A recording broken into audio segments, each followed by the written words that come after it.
안녕하세요. 지식반상의 레니입니다. 안녕하세요. 조지입니다. 이만모도 있습니다. 네, 2025년이 다가왔습니다. 여러분 새해 복 많이 받으십시오. 많이 받으세요. 새해 복 많이 받으세요.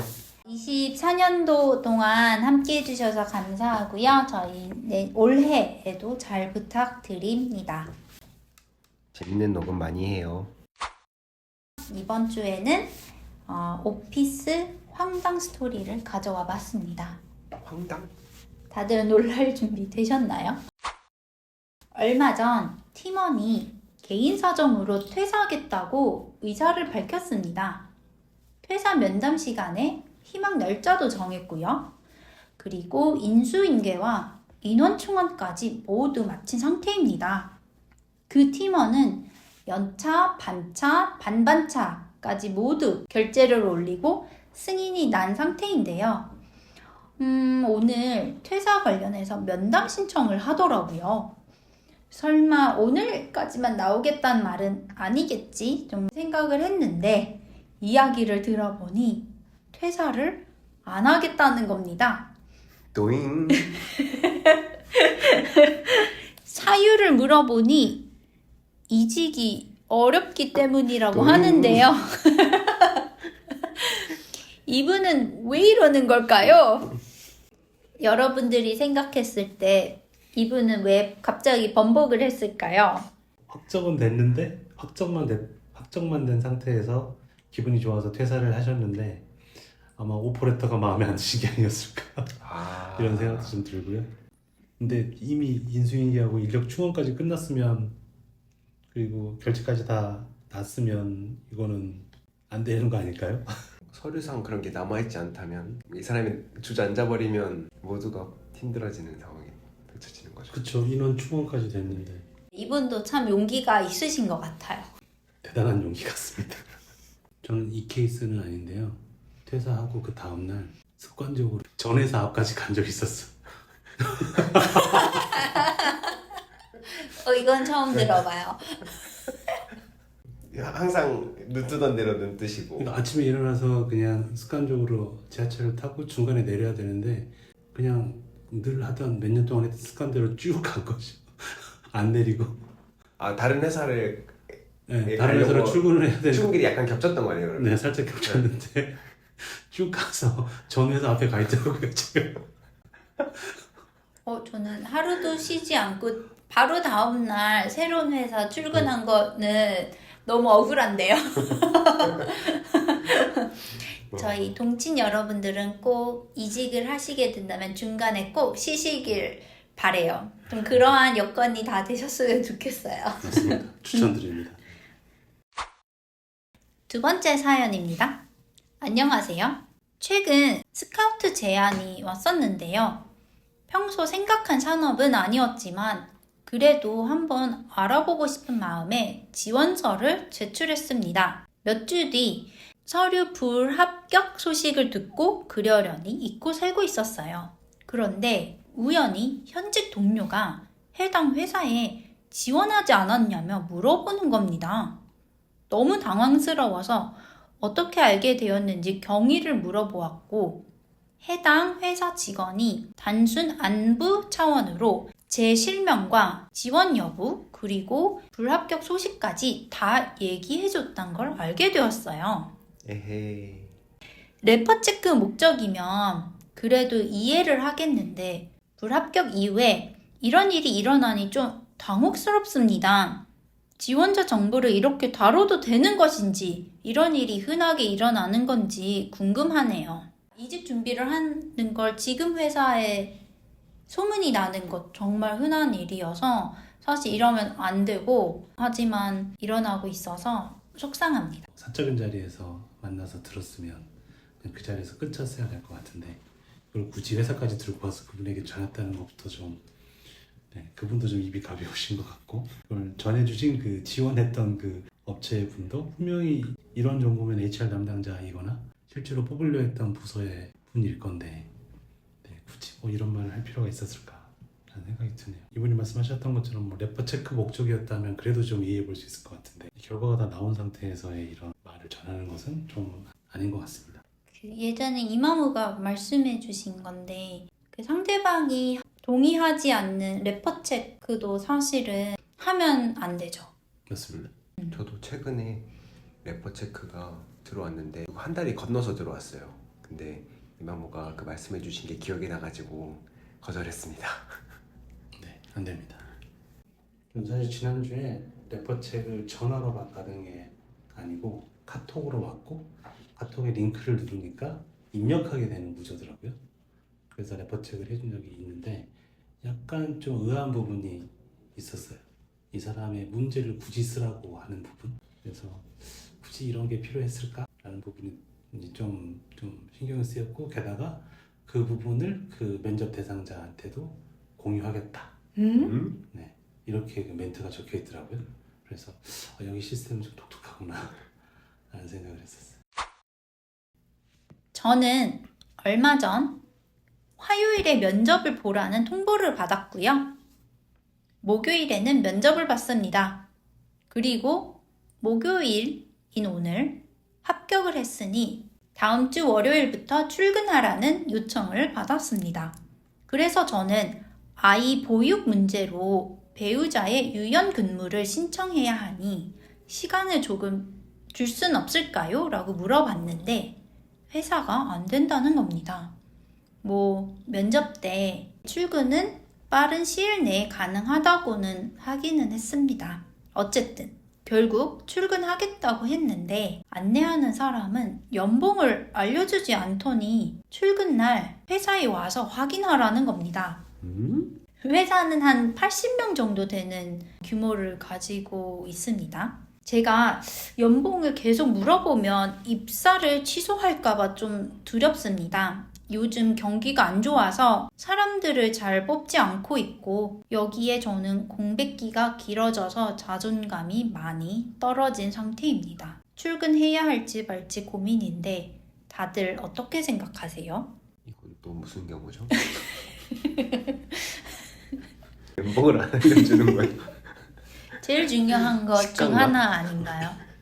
아니 근데 이제 실제로 약간 그런 건 있을 수 있을 것 같아요. 만약에 면접이나 아니면 그 채용 조건에 보면 처우는 회사 내규에 따른 여기에 만약에 동의하셨다고 하면 약간 애매할 수도 있을 것 같아요. 근데 그럼에도 불구하고 사전에 그럼 내규라도 확인을 해야 될 것 같은데 너무 양쪽 다 약간 좀 소극적이신 것 같은 느낌이 듭니다. 그런 건가 이렇게 출근해서는 이렇게 선택지가 있는 거예요. 이렇게 1번 상자, 2번 상자, 3번 상자에서 그걸 골랐을 때 랜덤하게 잘 뽑으면 사장, 못 뽑으면 사원 이런 거요. 인턴 말고. 이분이 저는 안타까운 게 자존감이 많이 떨어진 상태. 좀 이거 읽으면서 좀 속상했어요. 신기하네. 80명 정도 있으면은 HR 담당자도 있을 것 같은데. 만약에 저라면 좀 다니면서 또 계속 준비할 것 같아요. 네, 힘내십시오. 힘내셨으면 좋겠고요. 그래도 모든 일자리는 소중하잖아요. 그래서 그래도 되신 거는 너무 좋은 것 같고요. 가끔 자존감이 낮아질 때가 있잖아요. 그럴 때 좀 나를 업시켜주는 자기만의 방식이 있으세요? 자존감이 떨어졌을 때. 자존감이 떨어졌던 적이 없나? 조지는? 그냥 저는 언젠가부터 자존감, 자존심 이런 거 자체를 의식하지 않으려고 노력하고 실제로 별로 의식 안 하는 것 같아요. 요즘에는 의식 안 한 지 좀 한참 된 것 같아요. 그냥 나는 나로서 그냥 존재한다. 행복은 강도가 세기가 아니라 빈도다. 이런 것처럼 그냥 너무 큰 거 기대하지 않고 그다음에 일단 해야 되는 거 할 수 있는 거 하면서 그냥 있다 보면 기회도 생기고 아니면 환경이 바뀌기도 하고. 근데 예전에는 그것 때문에 되게 막 조급한 적도 있고 되게 막 혼자 우울한 적도 있고 그랬는데 사실 안 풀리더라고요, 하나도. 그래서 그냥 그때부터는 그냥 흘러가는 대로 남이 나한테 뭐라고 하든 간에 넌 그렇구나 난 아니야 이런 생각하면서 그냥 살고 있습니다. 저는 최근에 본 짤이 있는데요. 나는 회사에서는 대체 가능하지만 내 가정에서는 대체 불가능하잖아요. 그런데 집중하면 어떨까? 좀 비슷한 맥락인 것 같아요. 저는 그래서 사실 회사 생활할 때도 이렇게 표현하면 좀 맞나 싶긴 한데, 내가 뭘 해도 위에서 상사가 볼 때는 나는 대체 가능한 사람이거든요. 근데 이랬을 때 내가 선택하는 방법은 동료들한테는 대체 불가능한 사람이 되자. 오, 네, 그렇게 그냥 지내는 것 같아요. 그러면 뭔가 필요할 때 동료들이 나를 먼저 불러주고, 상사들이 만약에 불러주면 필요하겠죠. 근데 이용하려고 부르는 경우가 훨씬 많죠. 그러면 어떻게 되냐면 그 상사가 잘못되면 나도 같이 잘못되죠. 그래서 상사보다는 동료한테 꼭 필요한 존재, 대체 불가능한 사람이 되면 뭐 나도 좋고, 그분들한테도 도움이 더 될 것 같고. 자존감 낮아졌을 때 낮아질 일이 생기면 그냥 난 내가 할 길 간다라고 그냥 비슷하게 생각하는 것 같아요. 필요 그것도 좋네요. 없으면은 네. 내가 필요한 곳으로 가면 되잖아요. 근데 오히려 욕심이 많을 때 이 자존감이나 자존심이 더 작용하는 경우가 있는 것 같아요. 네. 지금 당장 더 많이 벌고 싶거나, 지금 당장 더 높은 뭐 지위나 이런 권한을 받고 싶거나, 그러면 좀 더 생기는 것 같아요. 그냥 그거는 뭐 하다 보면 따라오는 거다라던가, 아니면 나한테 집중하고 있으면 실은 따라올 수밖에 없는 거기도 한데, 좀 약간 조급함, 욕심이 좀 더 나를 더 약간 자존감이나 자존심에 좀 더 신경 쓰고 매몰되게 하지 않나? 그런 생각을 했습니다.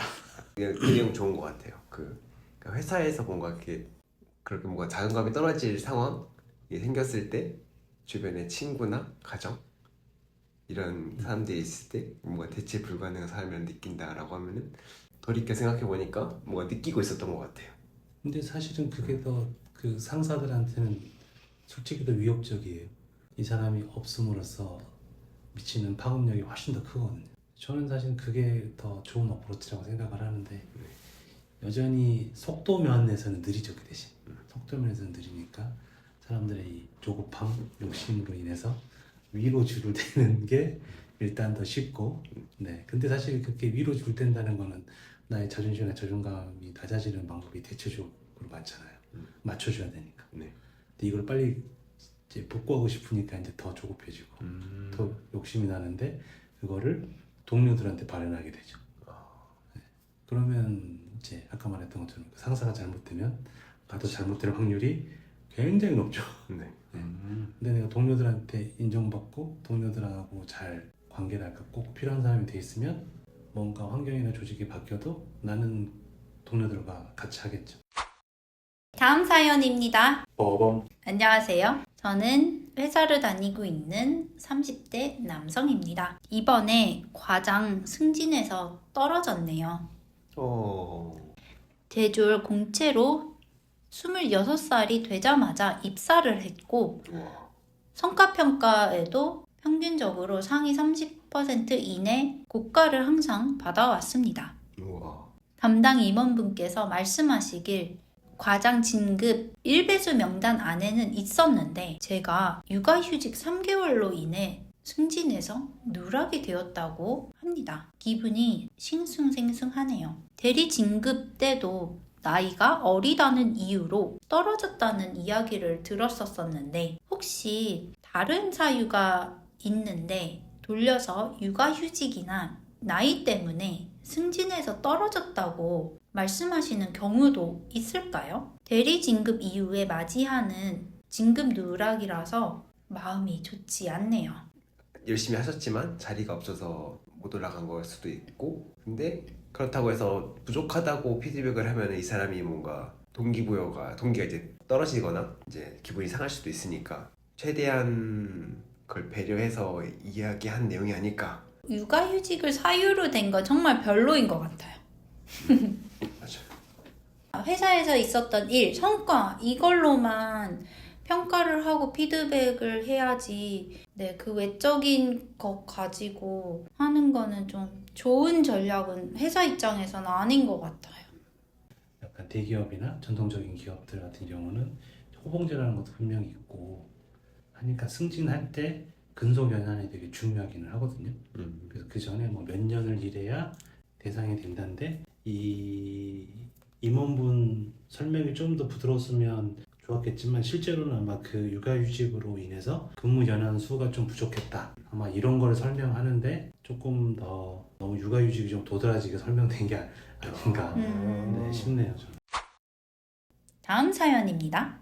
한 달 전에 퇴사하겠다고 사직서를 냈고요. 팀장에게 면담 요청을 했는데 제 의사는 알겠다면서 어쩌고 저쩌고 하더니 미루고 있거든요. 껄끄러운 얘기를 여러 번 해야 되니까 저도 짜증이 나고 스트레스가 올라옵니다. 팀장에 대한 분노가 없었는데 막 생기고 그런 상황입니다. 계속해서 팀장님이 제 이야기를 잘 듣지 않고 좀 미루려고 하면은 그냥 팀장님을 패싱을 해가지고 퇴사를 진행하겠다는 의사를 명확하게 전달하려고 합니다. 그런데 인사팀에게 바로 가는 것보다는 본부장님에게 먼저 찾아가서 이야기하는 게 예의가 맞는 것 같아요. 처음 있는 일이라 난처하고요. 항상 도의를 지켜야 한다고 생각해와서 충분히 상호 의견을 조율하고 퇴사를 해왔는데 어쩌다 이런 상사를 만났는지 너무 답답합니다. 고구마. 팀장님이 일부러 저러시는 거겠죠 지금. 그렇죠. 일단 뭐 상황은 정확하게 모르겠지만 이렇게 계속 미루시는 걸 보니 퇴사하겠다는 이분이 되게 중요하거나 아니면 일을 잘했던 분일 것 같고요.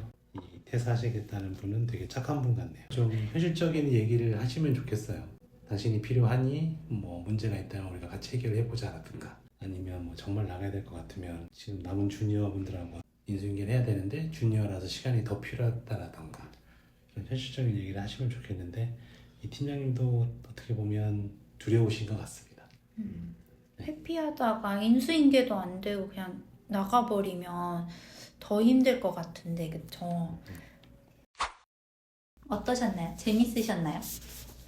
오잉하는 이제 사연들이 많았는데 마지막이 마무리가 약간 고구마라서 약간 찜찜하네요. 사회생활이 힘들답니다, 여러분. 일하시느라 고생하셨고요. 다들 행복했으면 좋겠습니다. 감사합니다. 또 만나요. 안녕. 새해 복 많이 받으세요.